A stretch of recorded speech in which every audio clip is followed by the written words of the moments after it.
വാഴാനി പുഴ നവീകരണത്തിന്റെ ഭാഗമായി തെക്കുംകര പഞ്ചായത്തിൽ ഉൾപ്പെടുത്തി മണലിത്ര പട്യാങ്കുന്ന് നിർമ്മാണം തുടങ്ങിവെച്ച പുഴയ്ക്ക് കുറുകെയുള്ള പാലത്തിന് പറയാനുള്ളത് അധികൃത അനാസ്ഥയുടെ വലിയ കഥ. Total development plan for Vadakkanchery river face എന്ന പദ്ധതി പ്രകാരം വടക്കാഞ്ചേരി തെക്കുംകര പ്രദേശത്തെ സമഗ്ര കാർഷിക വികസനം, വെള്ളക്കെട്ട് ഒഴിവാക്കൽ, പുഴയുടെ സ്വാഭാവിക നീരൊഴുക്ക് പുനഃസ്ഥാപിക്കൽ, തീരശോഷണം തടയൽ, പുഴതട ടൂറിസം വികസനം തുടങ്ങിയവ ലക്ഷ്യമിട്ടാണ് പ്രവർത്തനം ആരംഭിച്ചത്. തെക്കുംകര പഞ്ചായത്ത് അതിർത്തിയിൽ 5 കോടി, വടക്കാഞ്ചേരി നഗരസഭാ അതിർത്തിയിൽ 5 കോടി എന്നിങ്ങനെയാണ് തുക അനുവദിച്ചത്. വാഴാനി ഡാം മുതൽ കാഞ്ഞിരക്കോട് വരെയുള്ള 20 കിലോമീറ്റർ ഭാഗത്തെ വികസനമാണ് നടപ്പിലാക്കുന്നത്. 2023 പ്രളയത്തിൽ ഒലിച്ചുപോയതാണ് പട്യാങ്കുന്ന് പാലം. ഒരു വർഷം മുമ്പാണ് നിർമ്മാണം ആരംഭിച്ചത്. പുഴയിൽ കോൺക്രീറ്റ് പൂർത്തിയായതോടെ പ്രവർത്തനങ്ങൾ സ്തംഭിച്ചു. പുഴയുടെ ഒരു വശം ജനവാസ മേഖലയും മറുവശം പാടശേഖരവുമാണ്.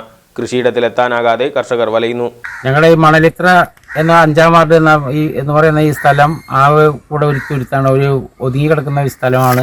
ഇതിലേക്ക് കൂടെ ഏകാതമായിട്ട് കണ്ടുള്ള ഈ പാലാണ്. ഈ പാലം കഴിഞ്ഞ വർഷം അവർ പൊളിച്ചിട്ട് പോയതാണ്. അപ്പോൾ പണിത് തരാൻ പറഞ്ഞാൽ ഇതുവരെ ഈ നാൾ വരെയും പണിത് തന്നിട്ടില്ല. കന്നുകാലികളെ തീറ്റാൻ കൊണ്ടുപോകാനും മറ്റങ്ങളെ കൊണ്ടുപോകാനും ഞങ്ങൾക്ക് കടക്കാനും കൃഷി ഇറക്കാൻ പോകാനും ഭയങ്കര ദുരിതമാണ് അനുഭവിച്ചുകൊണ്ടിരിക്കുന്നത്. ഇതിനൊരു പരിഹാരം കണ്ടെത്തി തരണമെന്ന് വിനീതമായി അഭ്യർത്ഥിക്കുന്നു. പശുവിനെ കൊണ്ടുപോകാനൊക്കെ ഇറങ്ങി പോകാനൊക്കെ വളരെ ബുദ്ധിമുട്ടാണ്. പാലം എത്രയും വേഗം പണിത് തരണം. ജനങ്ങൾക്ക് പോകാനും നെല്ല് പണിതിട്ട് തന്നെ അപ്പടി പന്നി കുത്തിപ്പോയി ഇതിനൊന്ന് കടന്നു പോകാനും കൂടിയും പാകില്ലാതെ 2 ഏക്കർ നെല്ല് പണിത് മുഴുവനും പോയി. ഈ പ്രാവശ്യം ആകെ 16 ചാക്ക് നെല്ലാണ് കിട്ടിയത്. 25 കേട്ട് വെക്കൂലും അതൊന്ന് പോയി നോക്കാൻ പാകില്ലാത്ത കാരണം ഒരു കൊല്ലം കഴിഞ്ഞു ഇത് ഇങ്ങനെ ഇവിടെ പൊളിച്ചിട്ടിട്ട്. നിർമ്മാണ പ്രവർത്തനത്തിനിറക്കിയ അസംസ്കൃത വസ്തുക്കൾ വെള്ളമെടുത്തു. കൊടിയ ദുരിതമാണ് ജനങ്ങൾ അനുഭവിക്കുന്നത്. പുഴയുടെ ഇരുകരയെയും ബന്ധിപ്പിക്കുന്ന പാലം തകർന്നിട്ട് വർഷമൊന്നായിട്ടും പുതിയ പാലം നിർമ്മാണം പൂർത്തീകരിക്കാത്തത് ജനങ്ങളോടുള്ള വെല്ലുവിളിയാണ്. ആവശ്യത്തിനധികം തുകയുണ്ടായിട്ടും അധികൃതർ അനാസ്ഥ കാണിക്കുകയാണ്. എത്രയും പെട്ടെന്ന് പാലം നിർമ്മാണം പൂർത്തീകരിക്കണം. നടപടിയുണ്ടായില്ലെങ്കിൽ ജനകീയ പ്രക്ഷോഭത്തിന് നേതൃത്വം നൽകുമെന്ന് പഞ്ചായത്ത് മെമ്പർമാരായ AR കൃഷ്ണൻകുട്ടി, PT മണികണ്ഠൻ തുടങ്ങിയവർ അറിയിച്ചു. പട്യാങ്കുന്ന് പാലം എത്രയും വേഗം പൂർത്തീകരിക്കണം. അതിൻ്റെ ഉദ്ഘാടനം അതിഗംഭീരമായി നടന്നു.